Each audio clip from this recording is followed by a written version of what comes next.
you cannot protect those materials and house those materials. Staff, which even if you have a book in the building, if you open the doors to the public, you won't have one for long. And so you have staff.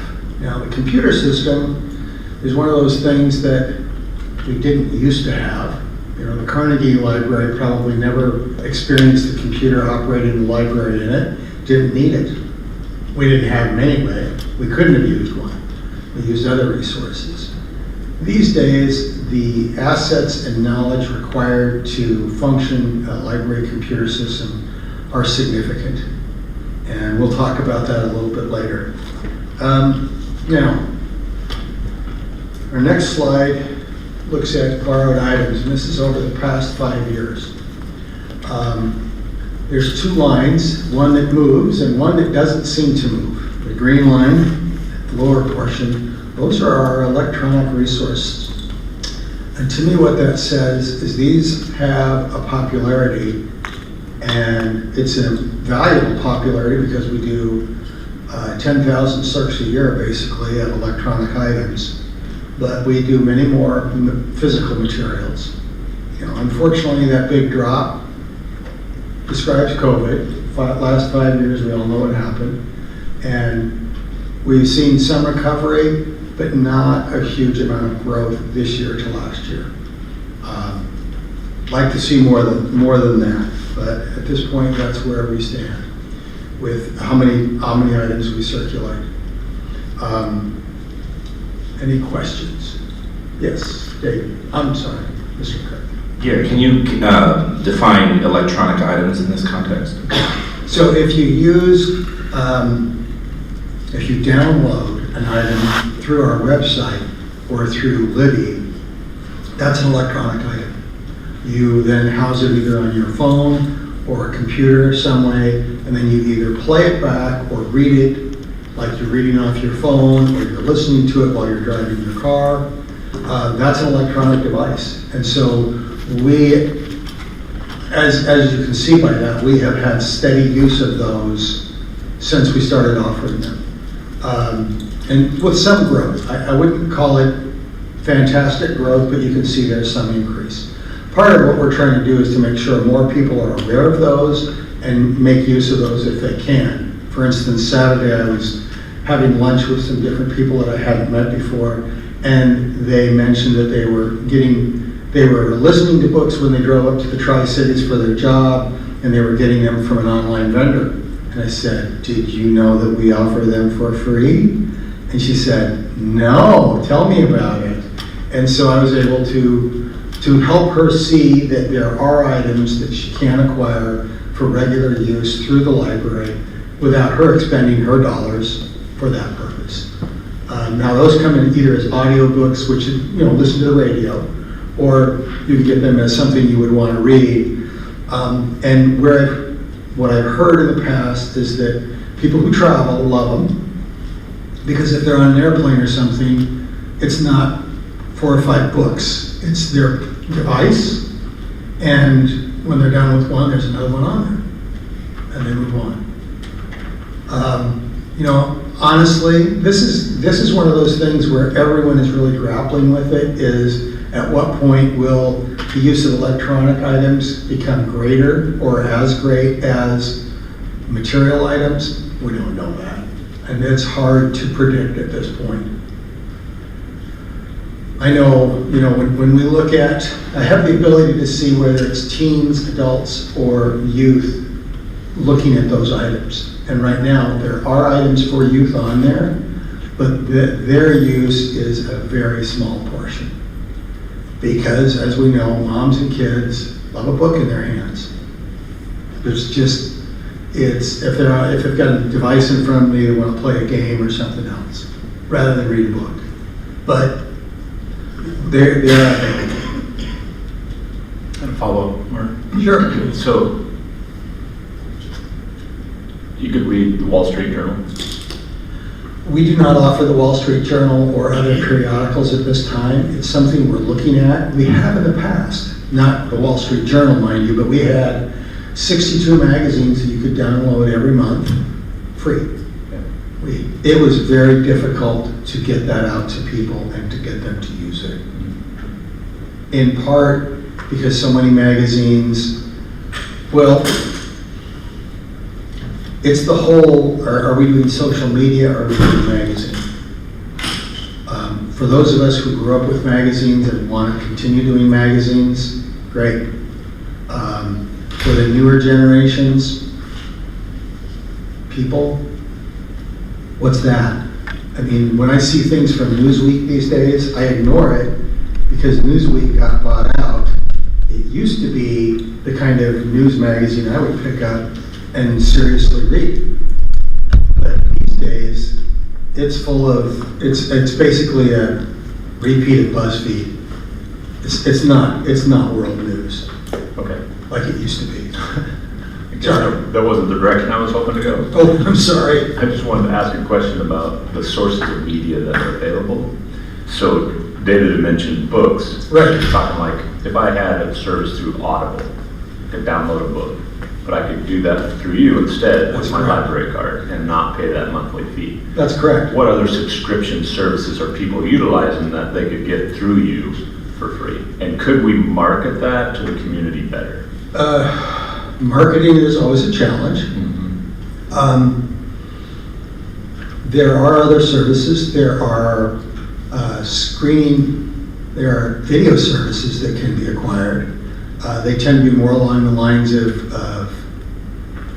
PBS, documentaries and things like that, rather than popular items. But there are a number of different things. The challenge that we continue to see, one of the advantages that we have with the services that we have right now, which we call Overdrive, you would see it as Libby, is that people have used it and continue to use it, and it's relatively simple to use it. Virtually, whenever you do another contract with another company, they want to validate in a different way. And so it becomes, you go to the library, you go to your library website, and then you have to jump through hoops into another service. And people don't seem to really want to do that, to be honest with you. Yeah. Which is why we keep looking for how can we present these in a way that they will actually want to use them. Like the magazines, I know every month I would download Family Handyman because I like reading that. I was one of the few people downloading anything. And that, to me, is frustrating because they were 62 very popular magazines. But getting people to actually see that as an asset and make use of it was not simple. Okay, thank you. Okay, so our next one, that's circulation, and that is very generic because it's over 5 years. You're not seeing the regular ups and downs. This next one, this is how many people come into the building itself. We have a nice, and I think a reasonably sophisticated counting mechanism that I can depend on. It uses an overhead camera and uses heat sourcing, or it has a very good technology that's used by a lot of different places. This is, each point on the chart is for 1 week. And so you can see the highest point, which is off to the right. That would have been our first week of summer reading program this year. It is, I think, 1,088 people in 1 week's time. So if you divide that up by 6 days, not quite 200 people a day.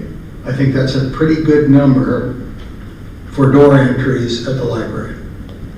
The lowest would have been Thanksgiving week. And you can see that over there about a quarter of the way through the year.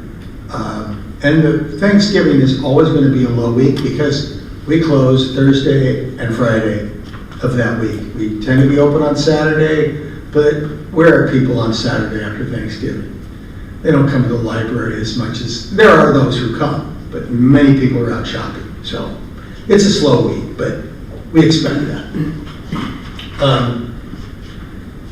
This also tends to indicate that, yeah, there are high times and low times. Summertime and summer reading program are always good times. November and December are always low times. And to be honest with you, I have seen that in every library I've worked at for over 30 years. So it's a routine I'm accustomed to. Questions? Yes, you were saying during Thanksgiving week that it's really slow. So, but you're open on Saturday. Why aren't you closed on Saturday as well? Since it's not that many people going. One of the things that happens when you close that long, you still end up having to bring staff in during the weekend to check in the books that do come into the return, because the return is always open. And from my perspective, there are those who want the service and desire the service, and we want to be able to provide it. One of the points we'll talk about as we get a little farther down is the most basic service that we offer is opening our doors and having staff ready to serve. That is the fundamental service of a library, in my opinion. And so the more hours we can offer, and at useful times, the better. We close on Friday, we know we're not going to see a lot of people on that Friday. Saturday, we do see some, but it's never going to be as much as we would other Saturdays, probably.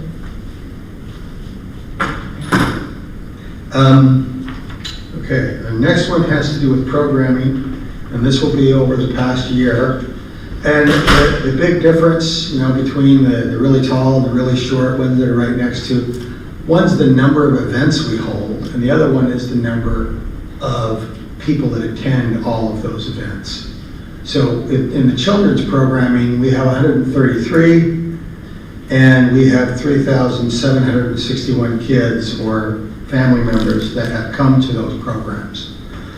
And children's program can range over a variety of different things, from our weekly story time to elements of the summer reading program, movies, other things that we do that we encourage people to come into the library and also check out materials. The primary reason we have programming is to encourage them to come in and use the resources of the library. Teen activities, we've had 45 with 768. Now, the one thing I'm going to be very honest with, many of those are duplicates.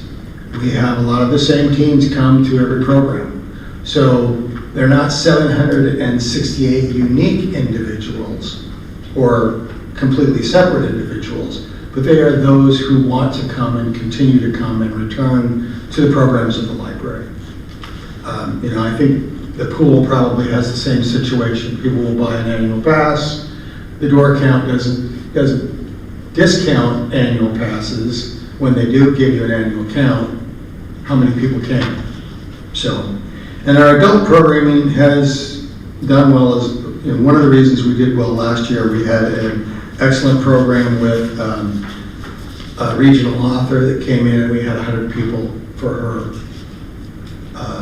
her discussion about her writing in her book. And that was Jane Kirkpatrick last summer. So, all right, let's take a look. There it is. Okay. So there's now I know what I did. I'm sorry. Okay. So books, building, staff, and computer system. Talked about that a little bit. In the materials, we have physical books, we have newspapers, magazines, DVD, and audio. In electronic, we have almost all the same things. We do have a subscription to a service known as Newsbank, which gets regional papers and national papers, and if you're interested in looking for that, we can help you find that as well on our website, so that you can see if there are magazines or newspapers you'd like to regularly peruse. And some of them are international as well, so it's one of the services that we offer at this time. One of the reasons is it does have some Hermiston Herald information in it, and it does index some of their back issues, not all of them, but some. So, the materials, I think, are something you for the most part understand really well. one of the challenges libraries were having for a very long time was that it came out in lots of different formats. You got the book, you got the large print, you got the paperback, you got the Spanish version, you got an audio version, maybe it came out in a movie, and so you'd have one title multiple times. But if the customer is interested in them, that makes it worthwhile. The next area is the building, and that is primarily to store the collection and allow the public to use. One of the things that you would like in a building is for it to be welcoming, considered a community living room, a gathering space, and really a space for programs and activities the community can come in and participate with. What the public expects to, the other thing that space needs is the staff workspace, but the public also wants seating, tables, computers, and shelves for the materials.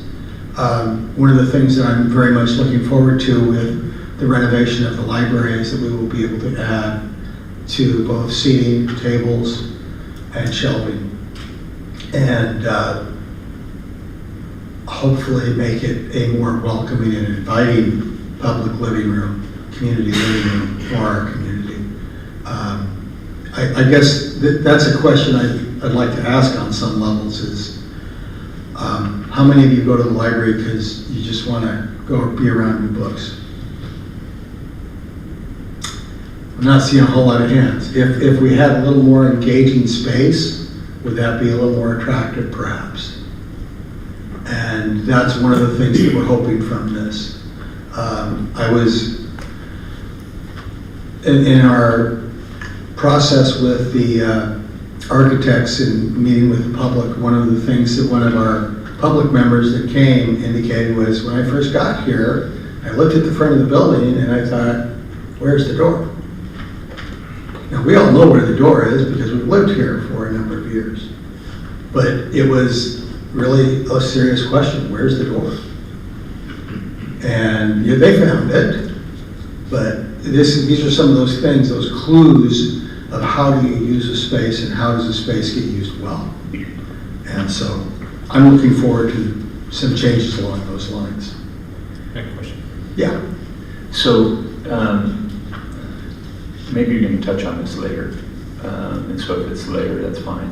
But when you talk about welcoming and community living room, some of the comments that I'm hearing recently have to do with transients staying there and potentially, making it difficult on staff and creating a challenging work environment, maybe not so welcoming as an environment that people want to go into and visit.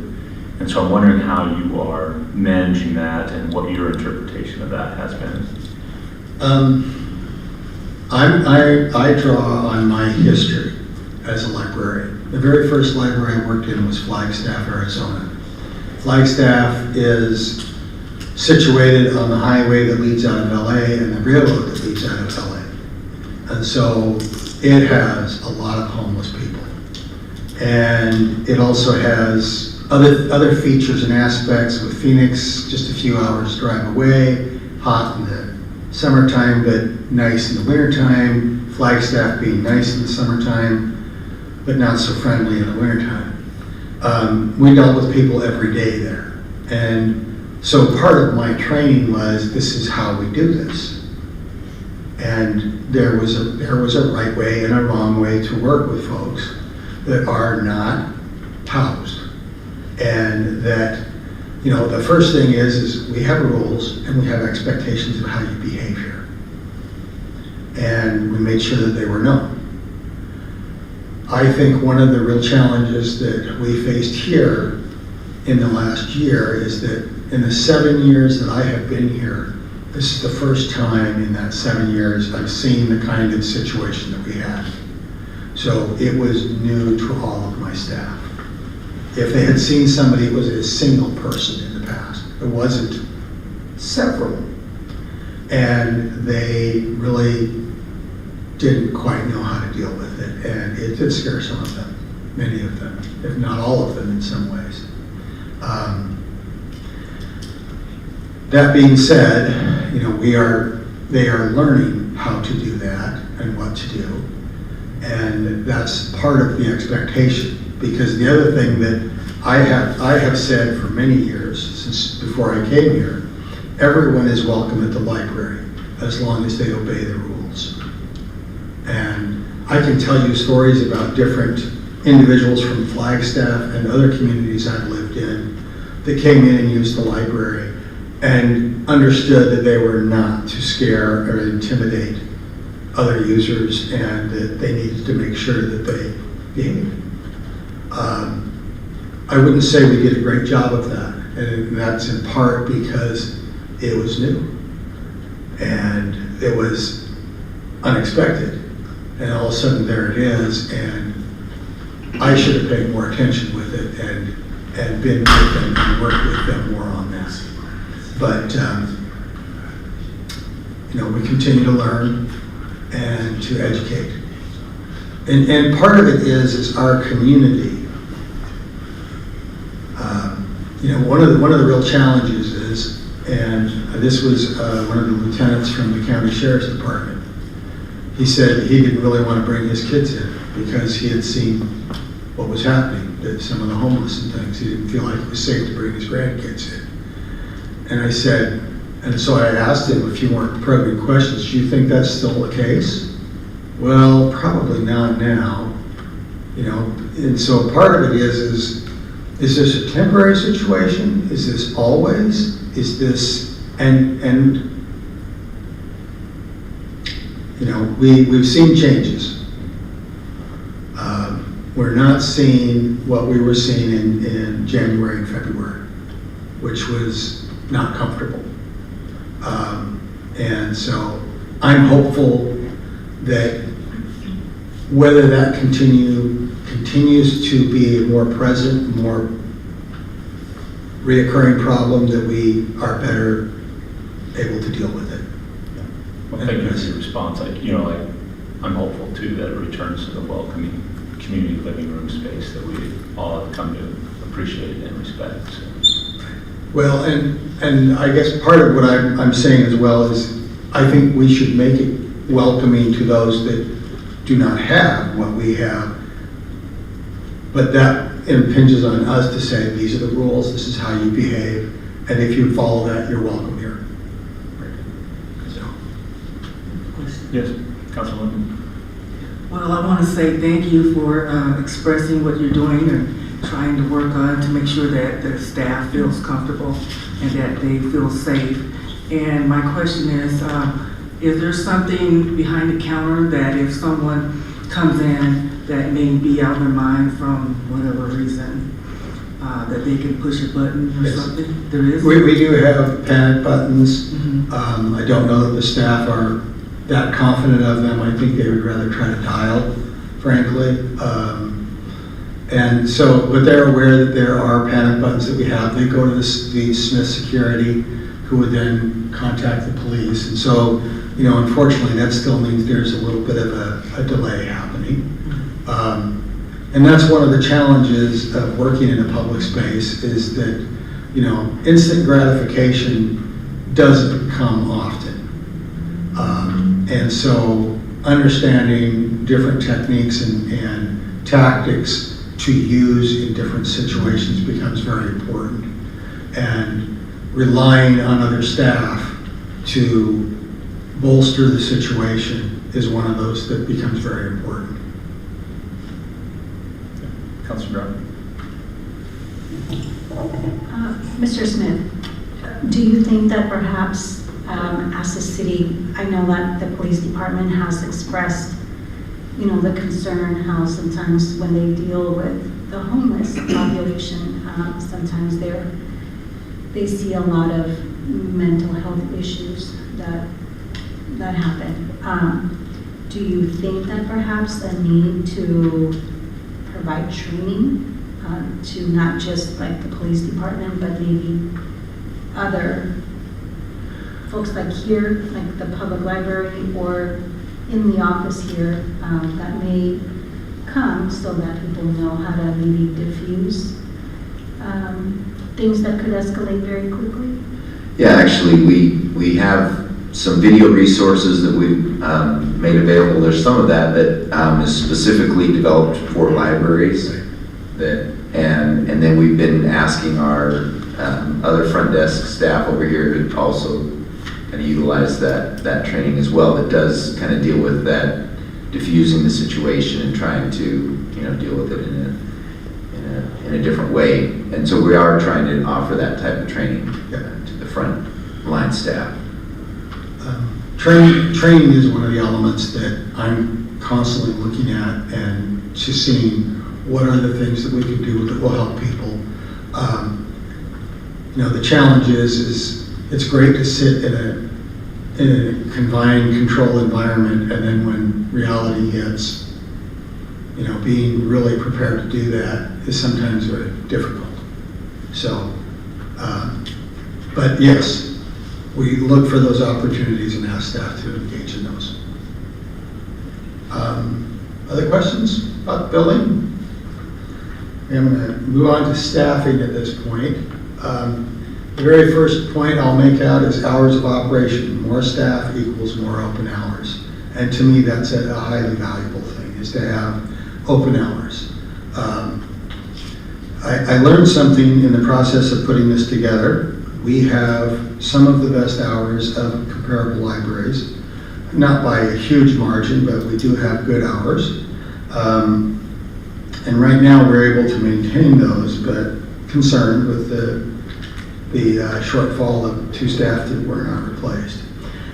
Things that they do: process new materials for lending, assist in finding what is needed. We evaluate services, plans on how to engage the public.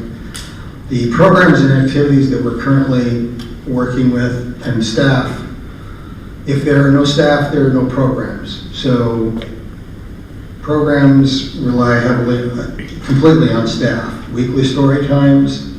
I have approached weekly story times as being critical enough that if our story time person is sick or needs to be gone, I take over story time. Not because I'm good at it, because I don't want it to not happen. And I have fun with the kids, but to me it's that important that it happen. We have different teen activities. We have a book club. We have adult game nights now, material displays, social media, and a newsletter. All these things to try to help the community know what we have available and to come in and participate with that.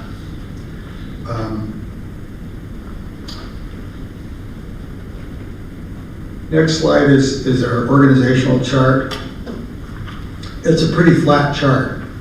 I evaluate all library staff. I have an assistant director, a cataloger, and a program coordinator. Each of those green positions are full-time staff members. The red ones are the only regular part-time employees the city has. Parks and Rec does a lot of part-time employees. They're seasonal typically. They're for the summertime only. All the rest of their staff, if I'm not mistaken, are full-time. The staff here are, as I indicated, the red are regular part-time, and they work anywhere from 20 to 30 hours. So we're not on the benefits package for the most part, other than those that are granted to all. I did realize that afterwards that I made one mistake. There should be 2 openings on the very last one, the library assistant. I'm going to describe each of those, so I won't linger a lot on there. The library director, myself, these are the duties that I have. I don't know if you want me to actually read through each one of them. I have a description of this nature for all of the positions, one at a time. Mark, Yes. you're actually going to get to a budget at some point, right? And we're going to be able to talk about that a little bit. Is that right? Is that part of our conversation? Well, we're looking more at kind of the operational, Yeah. what do we do with the budget? We weren't necessarily talking about the specific numbers, just like we didn't really talk in a lot of detail about the numbers on the police department. Okay. but I can talk some numbers with you. It's not a problem. Thank you. It's something that, I live and breathe, so just as any other of the directors do. I think the intent, right, is so that the council has a better understanding of what each of the departments does and what your budgets are currently and what those limitations are with the current budget too. And so if we were looking at trying to do some expansion, what does that look like and the costs associated with it? So I do a wide variety of things. I sign all the invoices, I check the invoices against packing lists, I evaluate the staff, I meet with people at the state level, I meet with people at the county level, I meet in the community with people. I'm the public face of the library to a large extent. Now, I don't do the media aspect of that. I have staff that are very good at that. We try to operate as a team, and I know I don't have all the strengths, but I have staff that have some very good strengths and appreciate their efforts in our behalf as the library. The next person is our assistant director, and I'm going to give you what I see her doing. One of the elements that I talked about was computer services or computer system. Our assistant director is very good with this kind of information. Now, one of the changes that's happened recently is the city now has an IT department, which I'm happy with. I think is a very good thing for the library, and I've seen some good positive results come from that for the library because it lightens the burden that this individual has had trying to operate all of the IT one person isn't very effective. Having a nice, broad organization that has incredible depth is really a plus from an IT perspective. If one person doesn't know it, they either have to learn it or you do without. And with our IT department, they have somebody that knows something about it and can help, which has been, I think, a real asset to all of us in the city. So that is one of their things. They also do all the scheduling and operate the day-to-day operations of functioning the library. The next position is catalog. Catalog. The cataloger, every item that comes into the building has to have a record. Now, one of the things about the system is a very complicated software package. It's known as a relational database. When I figured out what a relational database some years ago, I realized, okay, this is why this is very complicated and not simple. We cover it all up with pretty screens so that you're not having to see all that ugly. The library, what we call a MARC record, not after me, thank you. The MARC record, which is basically a description of each book, has up to 1,000 different identifier lines. Now, they don't actually use all 1,000, but they created it so that it could in case they needed it one day. So the first 100 do a lot of esoteric stuff that I hardly can explain. And then there's one just for the title, and another line just for the author, and another line just for a subtitle, and another line for the publisher, and another line for something else.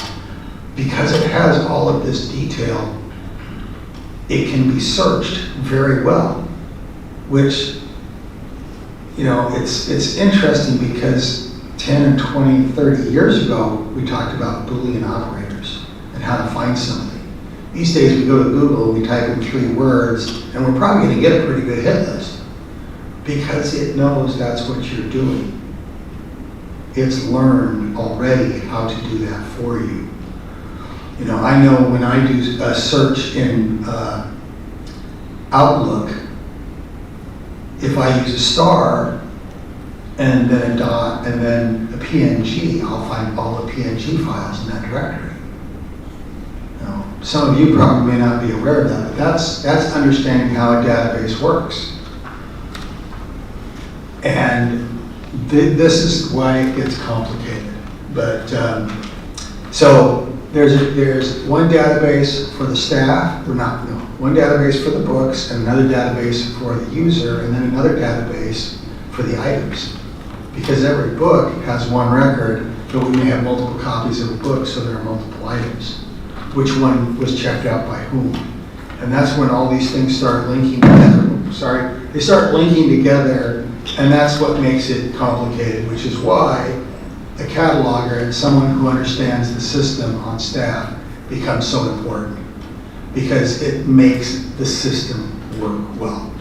One of the things that I have been telling staff for a number of years now, if a book is not in the right place in the library, it is lost, even if it's in the library.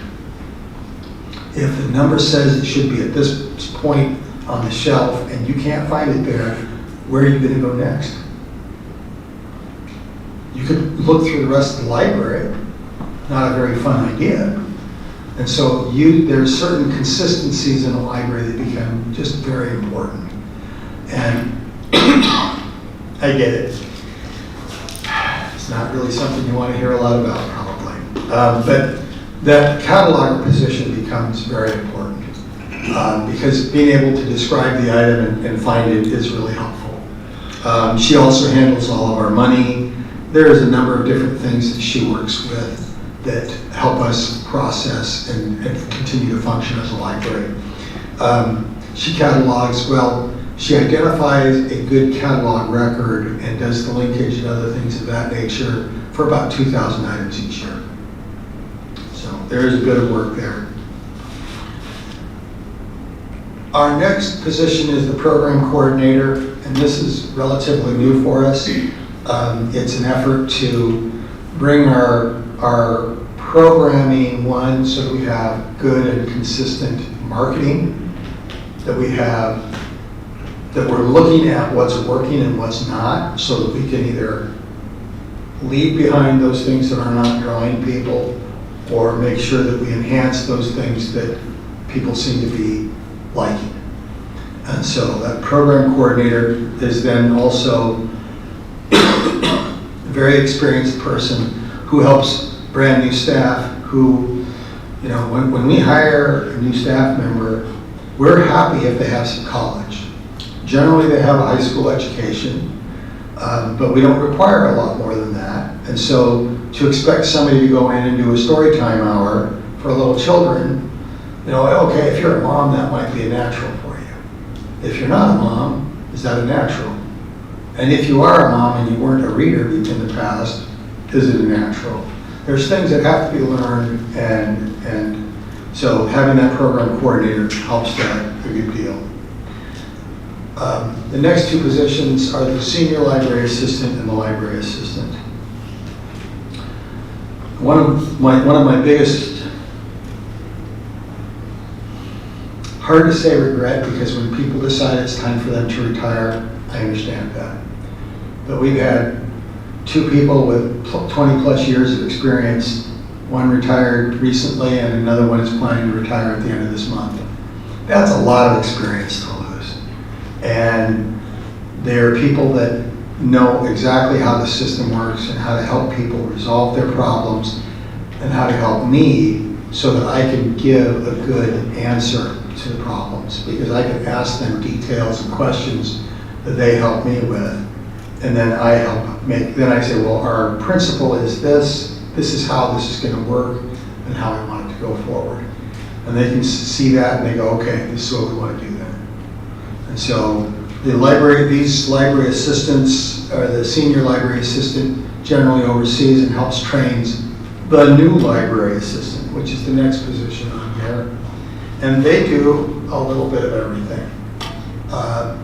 They're at the front desk. They're answering questions. They're checking out books. They're checking them back in. They empty the book bin. They're doing all of the things that are going on in the public space.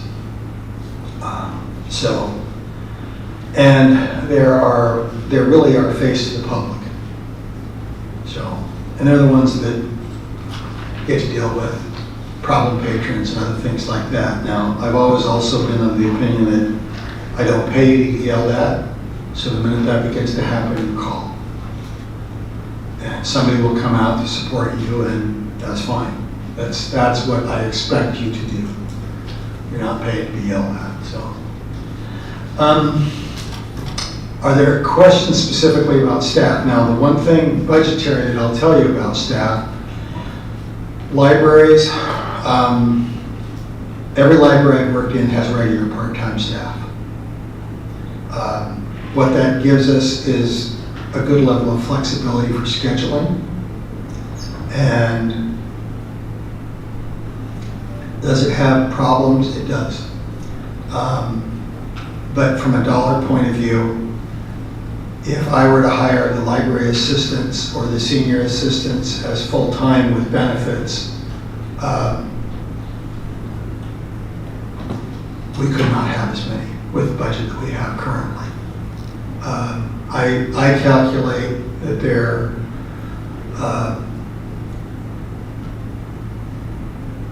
with the cost of 2 library assistants, I can hire 3 library assistants. And so that's the multiplier that I use. And that allows more hours. And in many situations, there are those out there who want a good part-time job. They're not looking for a full-time job, and this tends to fit the bill.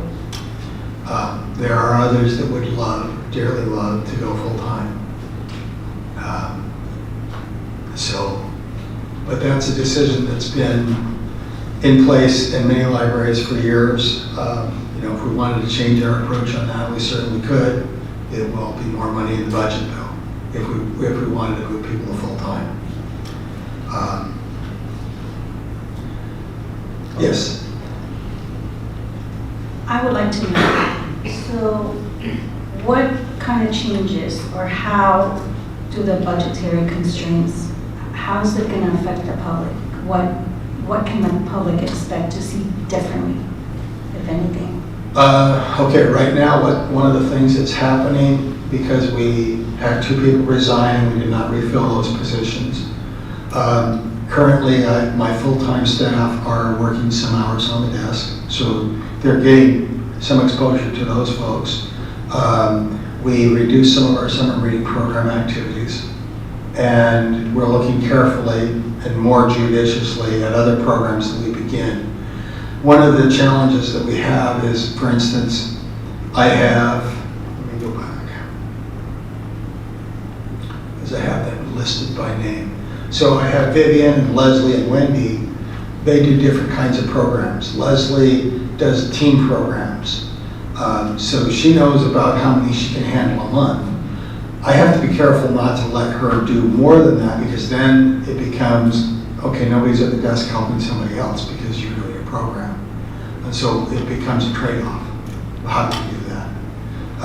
Wendy does our children's programming, so she's almost always scheduled in the morning, because most of our children's programs and activities are in the morning, or sometimes on a Saturday. So sometimes she'll work things into a Saturday when she's scheduled. Vivian does some of our adult programs, evenings, and that's also an hours issue. One of the reasons we expanded our hours a few years ago was so that we could do adult evening programs. When we were closing at 7 o'clock in the evening, you never want to end your program when you're closing, because you want people to go back into the collection, check out books, and then go home. So you want to give them at least a half an hour. At a 7 o'clock close time, that means if your program is an hour, it has to start at 5:30. How many of you want to go to a program at the library at 5:30? You just got off work, you haven't had dinner, you want to go to the library? And so pushing that back another hour is what allowed us to really start doing adult programs. But it comes at a cost.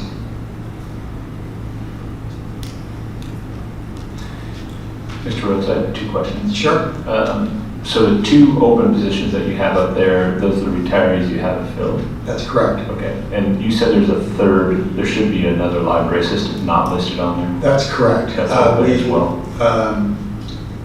So what happened, our person who is retiring at the end of this month was a senior library assistant. So her position is, well, the other position is still open, but Maria Lugo has been a library assistant.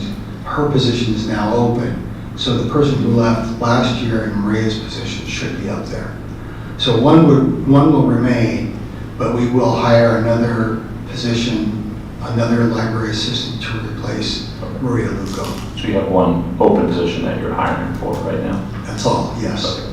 And so the two frozen positions that we've decided to do were this budget cycle, is that right? Yes, correct. And so because of our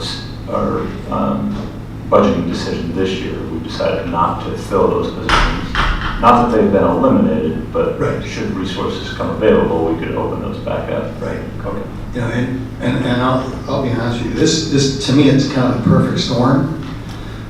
We know we're going to go into renovations, and we believe that is going to mean closures and reduced services while they're doing construction in the building.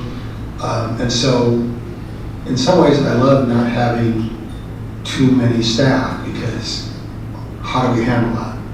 And how do we keep people gainfully employed and actively working if we're temporarily closed? And there are things, projects that we've done, helped the city with, because we want to keep good employees. So I just love the challenge. It's a challenge. But that's part of life. We always face challenges. There's always a challenge to figure out, and we do, and we work our way forward. And we'll do that here. To Maria's point earlier, when she asked a question about services that constituents would feel, have hours changed? We have not changed hours at this point. Okay.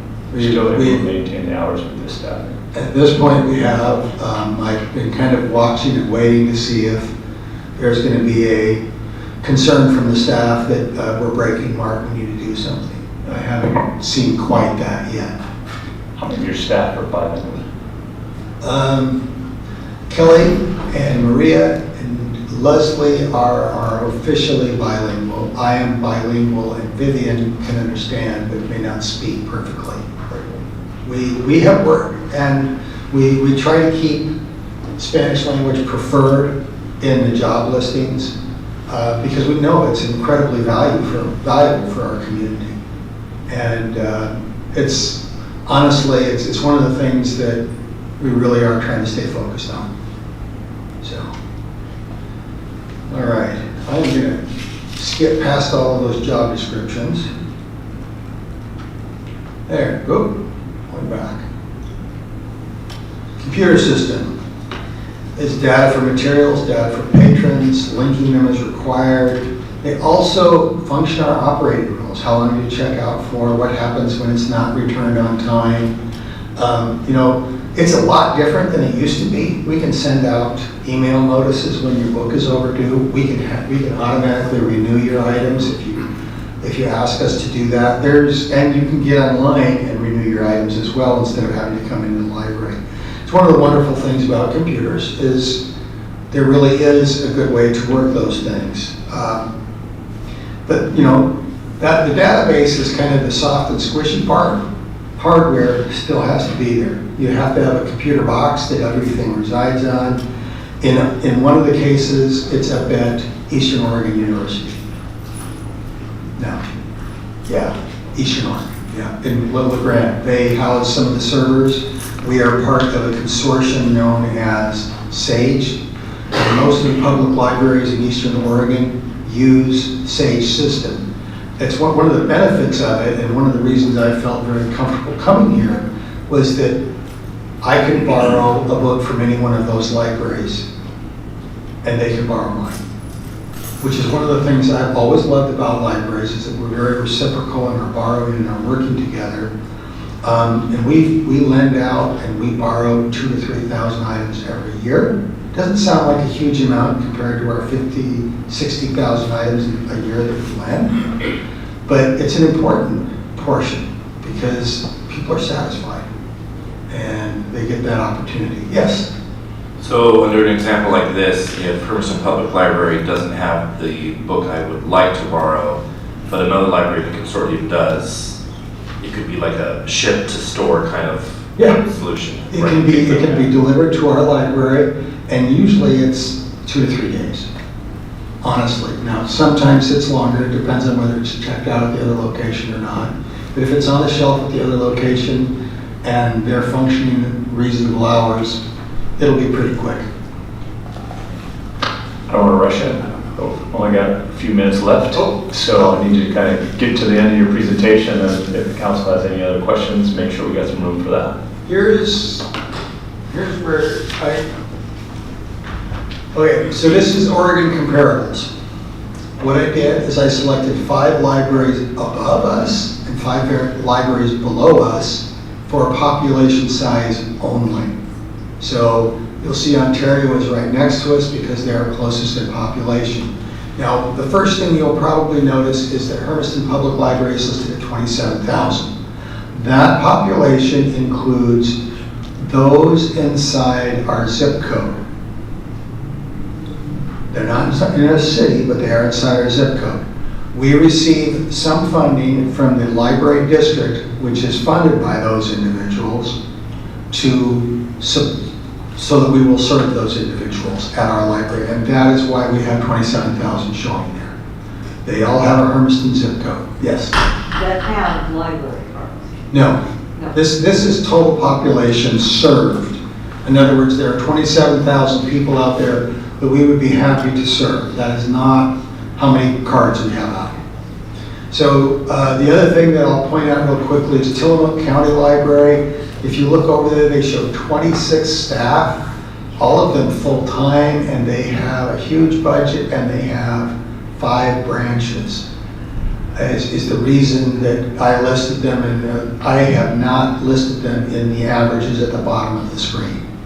I decided that's an outlier, don't want to have to compare against Tillamook County. So the blues are those that are in the lowest category. So first we have users. We currently, by the count that we were doing at that time, we showed 9,000 users. I am going to confess that we have a new count mechanism that we're using. I'm going to check with the state on that, but it's going to be less than that. It's going to be in the neighborhood of 3,000 regular users. Now, our total paid staff is 9.05. Well, that was at the time that the report was filed. That is not a current piece of information. Full-time staff is 4. Our operating revenue is $870,000 is what we spent last year. And as you look at the other libraries, Ontario is the only one that spent less than we did. Everyone else spent quite a little bit more. Materials and book budget, we are the low point.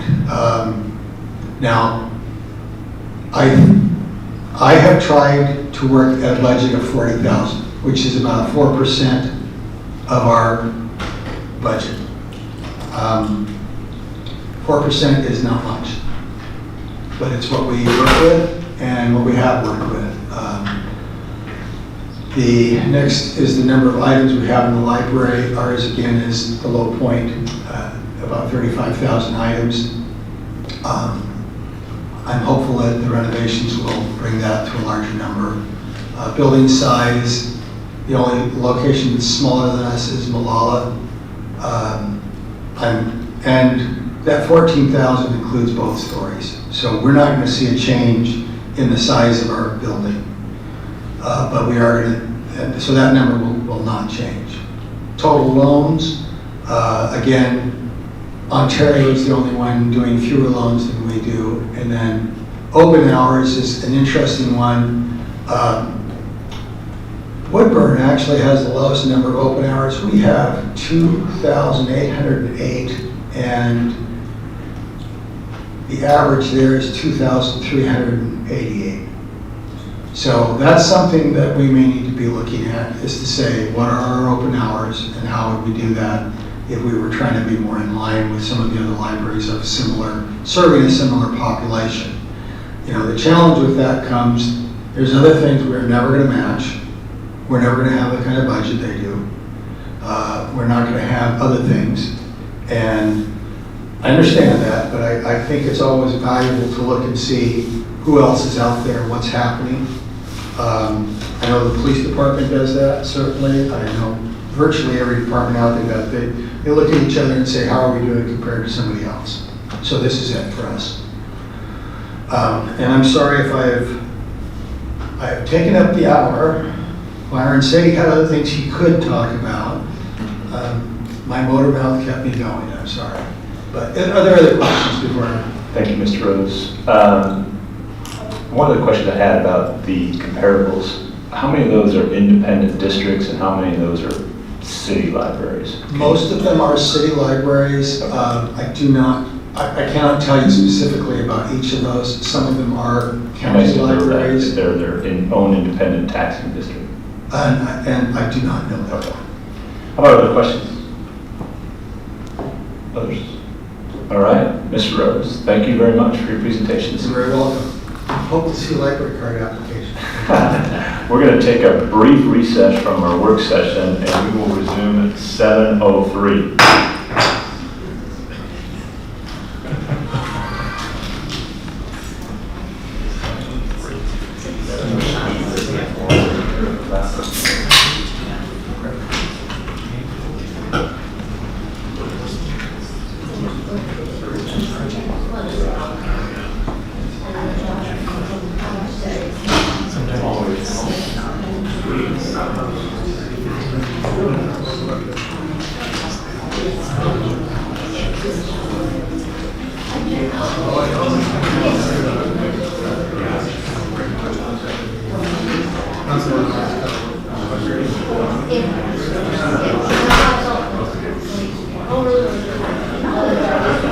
But library management is, I think you see all of you guys, yeah. So I now know where to look.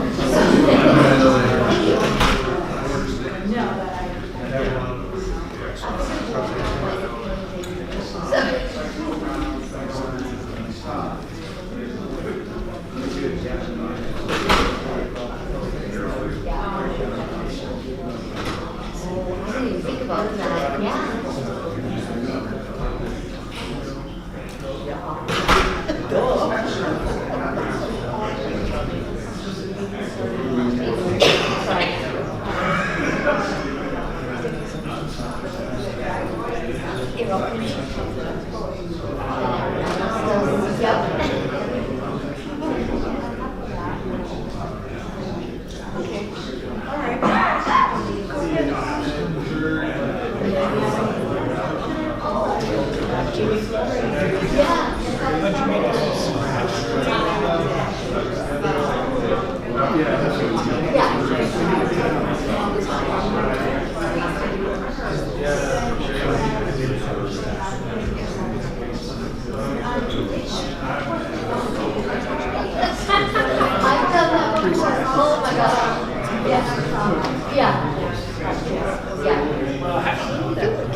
Just a problem. No, it was good. I'm still not ruling it out. I know.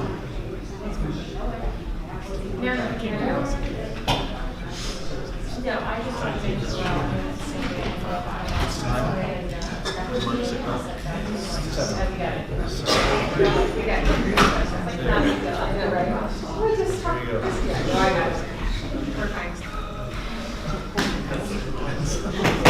All right, we're going to call the Hermiston City Council meeting to order for August 14, 2023.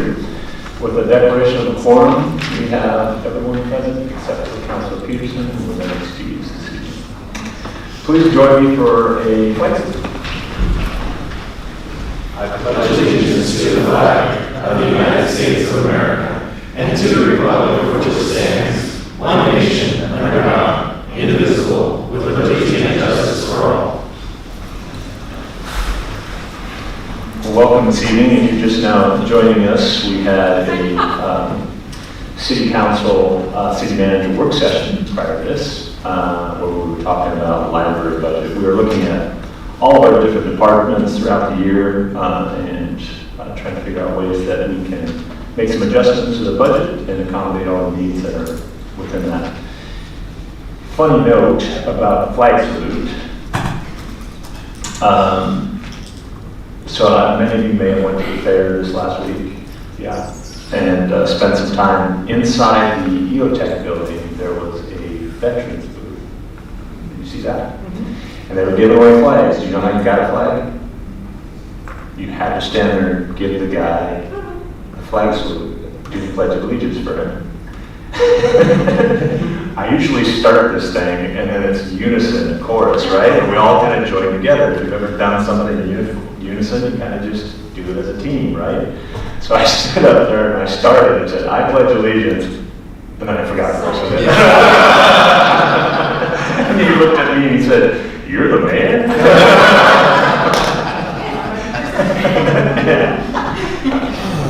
Going to the pledge. So anyway, I ended up running into him Saturday I did finally get the pledge, by the way, and I got my flag. I ended up running into him at the rodeo, and he actually came up to me and he said, you don't remember me? Oh, well, be permanently ingrained in my brain. Anyway, pledge. All right, a couple proclamations, presentations, and recognitions this evening. Mr. Smith, we have a presentation from OMA. Yes, I'd like to invite Mayor Rod Cross from the city of Toledo. He's also the president-elect of the Oregon Mayors Association to make a presentation tonight. Welcome, Mr. Cross. Good to see you. Well, good evening, Dr. Dave. Good to see you without a tie. In all the times I've met you, I've never seen you without a suit and tie. So this makes me feel much more comfortable tonight because, no offense, I'm a coastie. I'm from the city of Toledo. We're 6 miles inland from Newport. We're at the end of Uquina Bay. And my wife was complaining to me today that it's 91 in Toledo. I like this weather, so I'm kind of strange that way, but I'm still not wearing a tie for you on a day like today. So on behalf of the OMA and on behalf of all my fellow mayors around the state, I want to present the Mayor's Leadership Award for Large Cities to Mayor David Drotzman. Dave Drotzman was first elected as Hermiston's mayor in 2010 after serving 2 terms on the Hermiston School Board of Education. He had previously volunteered as a youth sports coach and member of the Hermiston Chamber of Commerce Board of Directors, Hermiston High School Booster Club, and Hermiston Rotary Club. While growing his own optometric practice, he has been instrumental in helping Hermiston maintain its own sustainable growth. He played an important role in building support for the Eastern Oregon Trade and Event Center, which you all should be very, very proud of. I was able to attend an event here just last year. It is amazing. It is an outstanding facility. And every time people say, can we go back to Hermiston, I'm right there to say, yeah, let's go. Because not only is that event center an awesome feather in your cap here, your town is great. That last year when I came by was the first time I'd been in Hermiston in 20 years. How much your town has changed, and yet has retained its small town feel. That feel that I had when I first came here when I was a young man, and I will not tell you how long ago that was, has been the hallmark, in my opinion, of what it means to be an Oregonian. You know, small towns, they say small towns everywhere are the same, and I disagree. Because small towns generally grow into large towns, and while you have grown, you have kept your small town feel. And I thank you for that, and it's reflected in your mayor and how he helps and deals with issues across this state. Mayor Drotzman has been a champion and advocate for his growing city, leading collaborative efforts with community groups and residents and tirelessly promoting the city's programs and initiatives. His service as mayor has been marked by collaboration and mentorship, and he has worked with elected officials and city staff towards the city's goals. He is also bringing Hermiston's voice to statewide issues through his involvement with the League of Oregon Cities, where he is currently the president-elect. So we do share that in common. Next year, we're going to be the ones with the big light-up neon circles on our chest. So you'll know who to find in that case. He's also an active participant in the OMA Task Force on Homelessness, working for viable solutions for all Oregon communities. Dave's work on that committee, I have to tell you, was instrumental in being able to get anything done, because he was able to bring the Eastern Oregon perspective to what we were trying to get done. A lot of the valley cities were pretty adamant about what they needed, and Mayor Grossman and several of us from the smaller towns in the state were able to show what we could get done on a small town level without all of the support that the valley folks did. And it was his ability to get that message across in a way that brought people into making solutions that helped us get to that final initiative that we proposed. And that, by the way, I will tell you that as president next year, I'm not letting go of that one. For me, it's a full court press. And I'm an old basketball coach. And for those of you that followed basketball for a long time, I won't say how long, there was a famous coach at Arkansas named Nolan Richardson. He tagged his defense 32 minutes of hell. Well, I'm going to make it a couple years worth of that, if that's what it's going to take, because that's how hard and strong we have to attack this. And I really appreciate your mayor and his willingness to step into that fight with us to get that done. He was also part of the team that selected Hermiston's slogan, "Where life is sweet," and he has truly lived by those words, fully committed to building and bringing part of an inclusive, prosperous, and vibrant community. Also, he was spreading your watermelons around this last week at our OMA conference like they were candy. Unfortunately, he never saved one for me while I was off doing another item for the council. So Dave, I am going to remember that. I'll bring you one. I really do hope you will, because there are no better melons in this entire country. I will tell you that. And I've had Texas melons. I've had Oklahoma melons. None of them compare to the Hermiston melon. And with that, Dave, I have an award for you. So if you would please step down here.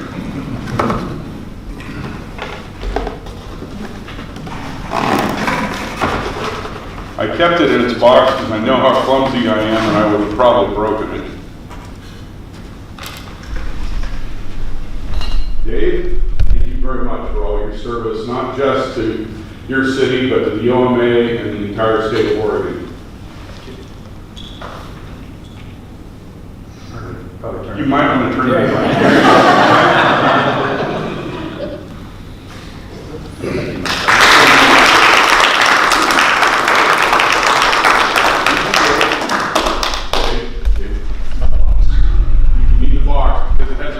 From all of us on the board of directors.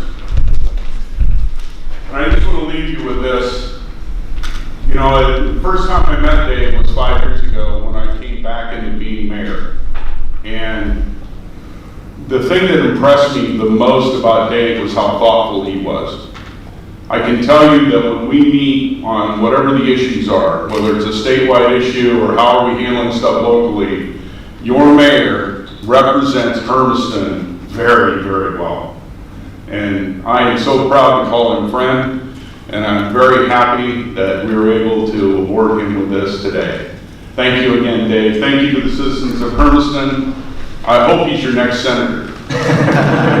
Thank you very much. Rod, don't go anywhere.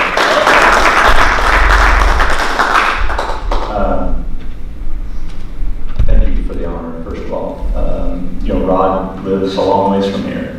And we were together this last weekend in Hood River at the Oregon Mayors Association conference that ended on Saturday. And so if you just stick around and travel 2 more hours east away from your home, means even that much more that you were willing to come here and deliver this in person. So thank you very much. Rod, too, is a extremely thoughtful person. I've got to know him a lot more and a lot better over the last year or two, and does a really good job representing the coast, his community, and brings a lot of insight into the the conversations that we have as a state. And having a cultural perspective is extremely important. It's funny, as we travel around the state and we hear our concerns and our issues, all our communities are so similar but so different. And so hearing the challenges that a coastal city has are a lot different than an Eastern Oregon city. And the challenges that we have as managing some of the similar issues, whether it's public safety or libraries or homelessness, we can share those and work on those together in a unified mission. And I appreciate your leadership as well. Looking forward to working with you next year as the president-elect of the Oregon Mayors Association. And it's my commitment to continue along with you, on the homelessness task force and trying to find more resources to our communities to help address one of the challenges all of our communities are facing right now. So thank you for your leadership as well. And please share with the board and your nomination committee. Can't believe it. Thank you. Speechless. You earned it, Dave. I appreciate that. Thank you very much. Thank you very much. Travel safe, my friend. Oh, yeah. I'm trying to figure out what's the best time to hit Portland. Well, you're safe now, I think, you believe. Well, I'm not leaving tonight. Okay. I'm not doing that. All right. Moving on to our next presentation, Hermiston School District updates. Mr. Bacon, welcome.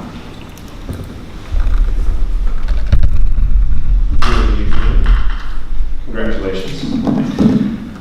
Well, it's August and might as well be October because it's in full swing. So we're excited to welcome back 38, or not welcome back, but welcome 38 new licensed staff members to the Hermiston School District this year, and 16 classified folks, which is really exciting. And throw a plug to our Grow Your Own program. This is the lowest number that we have been able to provide in hiring in recent memory.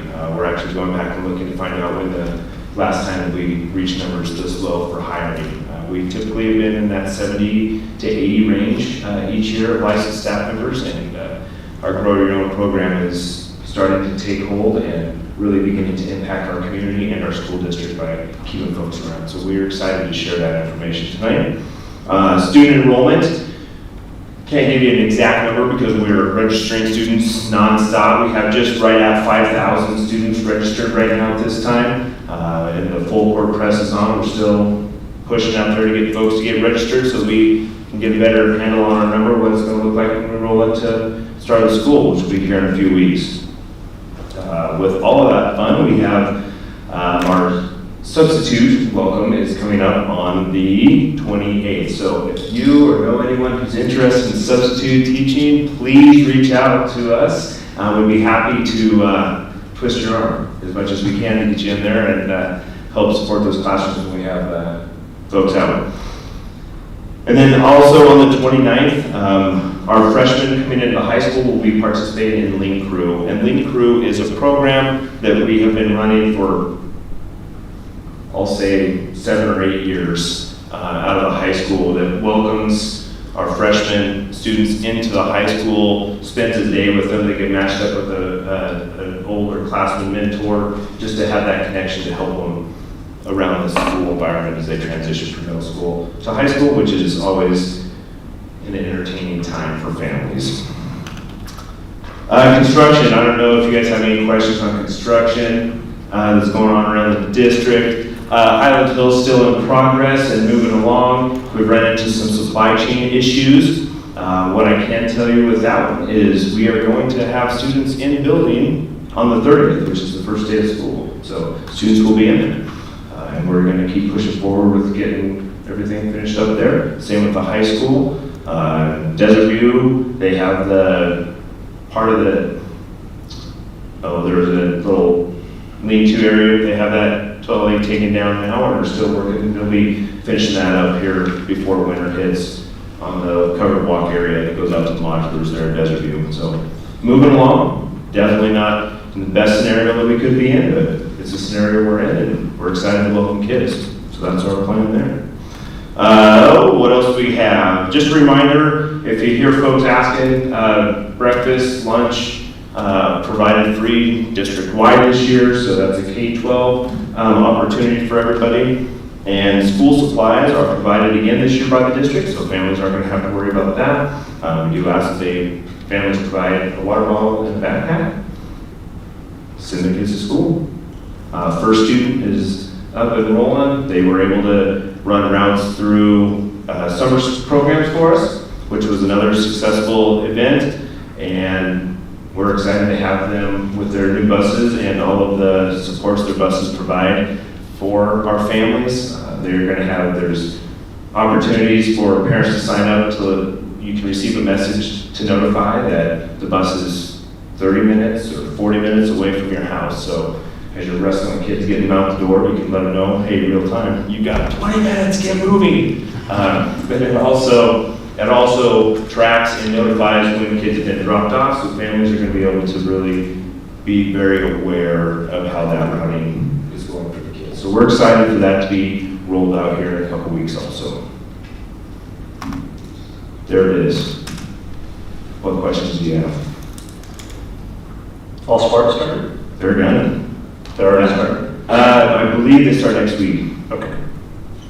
The other question I had for you was the new busing company, First Student. Yeah. Did they bring any electrical buses in? I cannot speak to that. Can you find that one? Yeah. Thank you. Jackie? I do have two questions. I had someone ask me, what happens to all the buses from the other bus company? Yeah, great question. I would encourage reaching out to Midco to see what they do with those buses, rather than that company allocates them throughout the other communities that they service. But those buses are owned by Mid-Columbia. First Student has their own fleet, and they bring those buses in. That was the reason for the question. Yep. They saw the new buses. Yeah. And then also, how long does the lunch in the park go? Do you know? I do not know off the top of my head. That's the city run, right? That's through the Parks and Rec department. We've been partnering with the district on that program.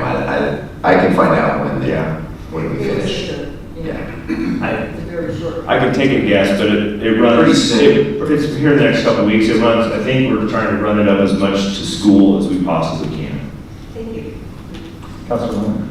I would like to know, Mr. Bacon, is the lunch time for students, for high school that is it going to be closed, or are they going to be able to continue to live off campus? It'll be open campus. Open campus? Yep. Thank you. Yeah. I just wanted to give a shout out to that new bus company. Personal experience already during summer school. They started to already roll out. First few days were a little bit slow, but oh my gosh, it was incredibly fast after the first week. The kids were gone within 5 minutes of school being dismissed. It was incredibly fast. So I hope that trend continues throughout the school year, because it was incredibly efficient. And the buses are really cool. Dr. Mooney and I actually tried to shoot a video one day. We didn't let anybody know that we were coming over there to do that, and they have alarms. Like, so it starts letting you know, you walk onto the bus, and if you don't have the key turned on, it tells you, please wait a moment, someone will be with you soon. And it talks to you a couple times, and then after that, the horn starts going. And you have lots of people come visit with you, so it's a good time. But there's a lot. The cameras are on every single bus. It's really exciting to be able to roll this out this next year. So I agree, Roy. It's going to be cool. Any other questions, Mr. Bacon? All right. Thank you, Mr. Bacon, and good luck to the kickoff of this school year. Have a good evening. Thank you. All right, we are now at our first opportunity for citizen input on non-agenda items. So if there are items you would like to discuss with the council that aren't on our current agenda, please step up to the microphone up front, introduce yourself by name and address, and please direct your comments to me and limit them to less than 5 minutes.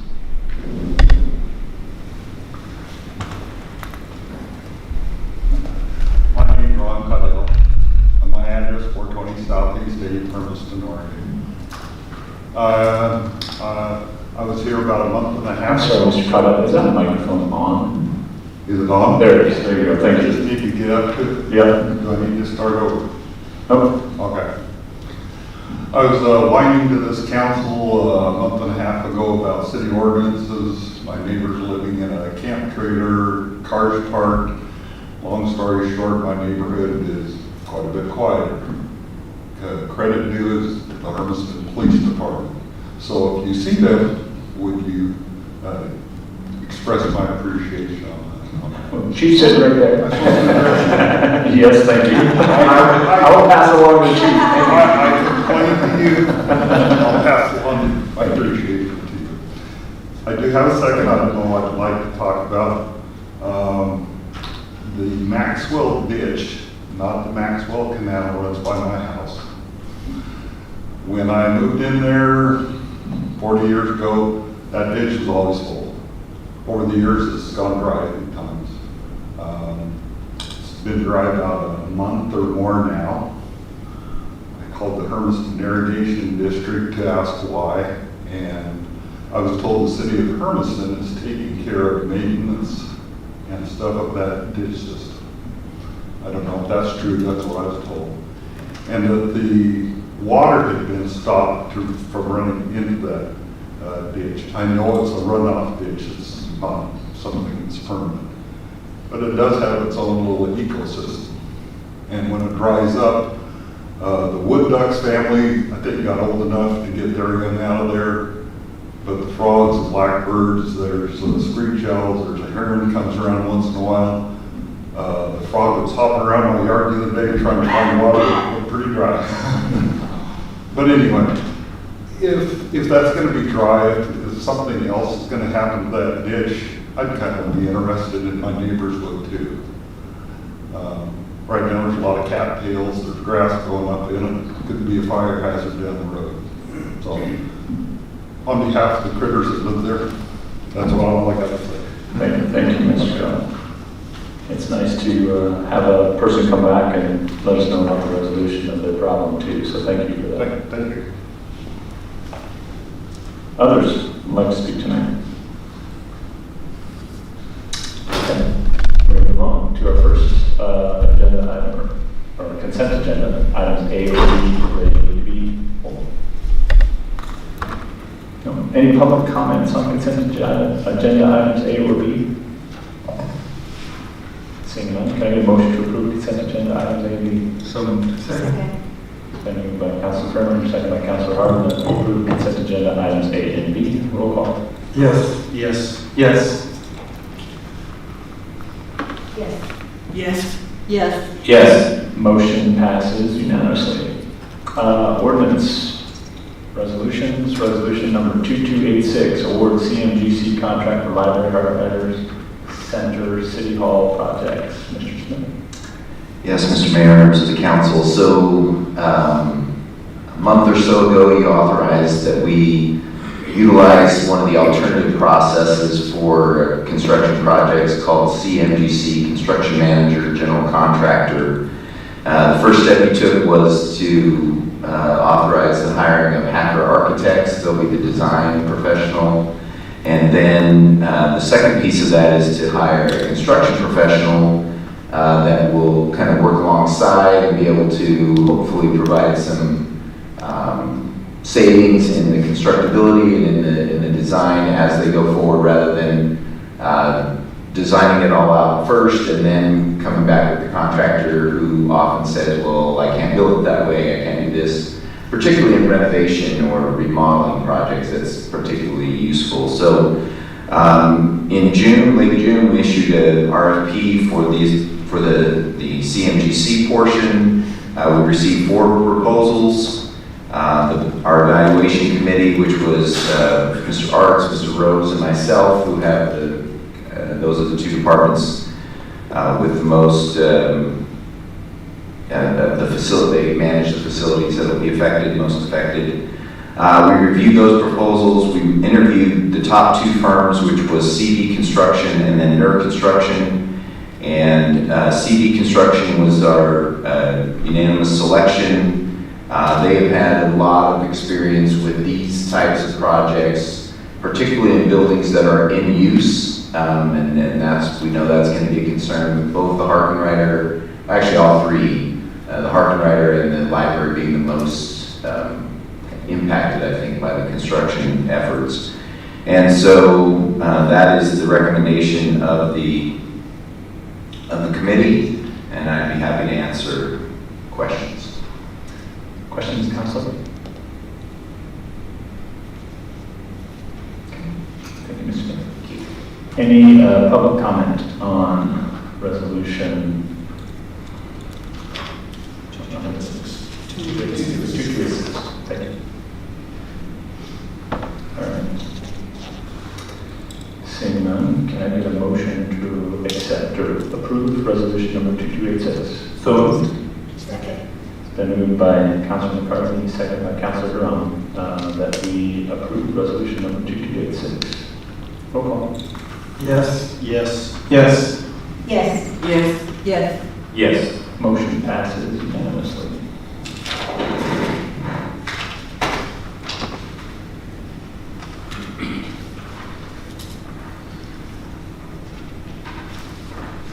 All right, we're going to move on to accept a grant award of $51,000 for Southeast Hermiston Industrial Utility Expansion Study. Mr. Smith. Yeah, Mr. Mayor, I'll ask Mr. Morgan to walk through this. Yes, Mr. Mayor, members of the council, this evening we're just asking you to accept grant funding from the state of Oregon to help us do some planning work. We'll see if this actually works at an angle over here. Oh, wow. Shows up. Okay, so this area that you can see on the map here, you can probably assume, because I'm usually talking about this, that's Highway 395, that's the Walmart Distribution Center. And so here about 4 years ago, we started to see some pretty significant large-scale industrial land sales in what we've long referred to as the Cook Industrial Park over in this general vicinity. It had been a certified industrial site by the state of Oregon. That's where we would go show large-scale industrial prospects when they're looking in the region for job creation opportunities, those types of things. But those acres were all getting sold, and so now those are all either sold or actively under development. So you'll remember here about a year and a half ago, we started a process to bring on a consultant to look at where are the next areas that we expand our utilities to, the most logically to be able to facilitate serving large-scale industrial users. That was Mal Foster did that study for us. They looked at areas currently inside of our urban growth boundary as well as areas immediately outside of the urban growth boundary. They recommended ultimately expanding the urban growth boundary to accommodate the loss or the development now of industrial land within the city, but they also identified really this general area as kind of the last best area for large-scale industrial properties that are already inside of the urban growth boundaries. So we're not abandoning the process of expanding the EGB. That process is also still moving forward simultaneously to looking at, okay, well, how do we also see development on these properties down in this vicinity? One of the challenges for development of these properties and why they haven't really seen much interest or development in the past is their access mainly to water and sewer utilities. Most of those are located here on the west side of Highway 395, and since all of this area is still generally situated similarly to that, this has just been lower hanging fruit, frankly, for development. And so what we're looking at is getting across that barrier of Highway 395 with water utilities as well as sewer utilities. There's some topography issues with the land kind of undulating there. This parcel itself is actually one parcel, but it's split by the highway. So the area that we're looking at is this parcel that's owned by Verdun LLC. There's also a collection of parcels over here that's around 45, 50 acres. They're all under the same ownership. And so what we're going to be doing, we have a scope of work with Anderson Perry to do is to take a system that we've worked on in getting these other properties registered as being certified shovel-ready industrial land, having Anderson Perry run these properties through that same analysis to basically inventory what all the existing utilities are, what their capacities are, as well as outline what some costs would be for upgrading all of the utilities, not just water and sewer, but also things like fiber, telecom, power, gas, all those types of things in that area. So then we can have a much better handle on what the challenges would be for developing that area, so that then as prospective developments come along, we can either proactively go out and extend some of those utilities, or be able to quickly and readily answer their questions about what the utility availabilities are in that area, and so that they can quickly know how they can develop. So we submitted that plan for doing this inventory project to Business Oregon, and they offered to award us grant funding for around $50,000. So asking your approval to accept those funds tonight. Perfect. Questions? All right, so are there any public comments about this grant award? Okay. Can I get a motion to accept the grant award of $51,000 from the Special Public Works Fund? So moved. Second. It's been moved by Councilor Brenner, seconded by Councilor Hartman, that we accept the grant award of $51,000. Is that from Special Works Fund or for Special Works Fund? From. So it's not business from Business Oregon, or it's from It's a business. fund they manage. Gotcha. Special Public Works from Business Oregon. Got it. Okay. Roll call vote. Yes. Yes. Yes. Yes. Yes. Yes. Yes. Motion passes unanimously. Possible new branding for Eastern Oregon Trade and Event Center, Mr. Smith. Yeah, Mr. Mayor, I apologize on this item. The staff report is the last of it rather than the first. It's supposed to order that for us, our software. So, but anyway, so in February, the council discussed and gave staff direction to pursue new branding for EOTech. So we worked through a process with the consultants who originally helped us develop the Where Life is Sweet brand, Focal Point Marketing, and they developed a couple of alternatives. We then went out to some stakeholders on those two designs. The results were pretty strong in favor of the branding that's included in your packet. And so we're asking the council to give us approval to move forward with this new branding and come up with a plan. It's not going to be immediate, all those things cost money, but we want to be able to come up with a plan and start implementing it as we go. So be happy to answer any questions, and Mr. Davis is in the back as well, if you'd like to ask us any questions. Surprised Mr. Davis is back there napping right now. There's another yet. A busy last couple weeks. The question I had, Ms. Schmidt, maybe you can be a little bit more, elaborate a little bit more on the outcomes of that survey. It seemed like pretty one-sided. Yeah, if you can, we'll pull that up. We can talk through it. Yeah, so there were two concepts.